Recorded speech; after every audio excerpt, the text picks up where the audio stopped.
তো আজ ঘুম থেকে একটু সকাল সকাল উঠে পড়েছিলাম, কারণ আজ ছিল আমার রান্না করার দায়িত্ব। তাই বেশি দেরি না করে আমি ঝটপট এখানে রান্না করার জন্য ভাতটা চাপিয়ে দিলাম। এদিকে ভাতটা হচ্ছিল আর এদিকে আমি সবজিটা কেটে নিলাম। সবজিটা কাটার পর দেখে আমার ভাতটাও হয়ে গেছে, তাই বেশি দেরি না করে এখানে আমি ভাতটা বসিয়ে নিচ্ছিলাম। আর হ্যাঁ ভাই, আমরা বিদেশে থাকি, একটু রান্নার কাজ আমরাও জানি। হ্যাঁ, মেয়েদের মতো ততটা ঠিক হয় না, তবু যেটুকু হয় কাজ চালা হয়ে যায়।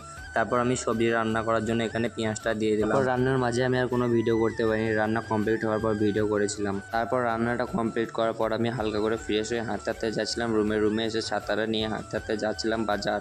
আর ছাতা নেওয়ার একটাই কারণ হচ্ছে, কাল রাত থেকে রেগুলার বৃষ্টি হয়ে যাচ্ছে, কোনো থামার নাম নিচ্ছে না। তারপর দোকানে এসে আমি হালকা করে খাওয়া দাওয়া করে নিয়ে তারপর আবার রুমে এসে ছাদের উপরে এলাম। ছাদের উপরে এসে দেখি আজকেও আমাদের কাজ হবে না, কারণ আজকেও আমাদের কাজটা ছিল ছাদের উপরেই। আর হ্যাঁ, তোমাদেরকে আমি একটা ভিডিওতে বলেছিলাম আমাকে চ্যালেঞ্জ দিও, আমি চ্যালেঞ্জ ভিডিও বানানোর চেষ্টা করব। সেই রকমই কিছু ভাই আমাকে কমেন্ট করেছে যে ভাই 30 ডেজ মিনি ব্লগ চ্যালেঞ্জ করো। হ্যাঁ, তোমরা বলেছো আর আমি করবো না, তা বললে কি হয়, তো কাল থেকে আমার 30 দিন মিনি ব্লগ চ্যালেঞ্জ আসবে।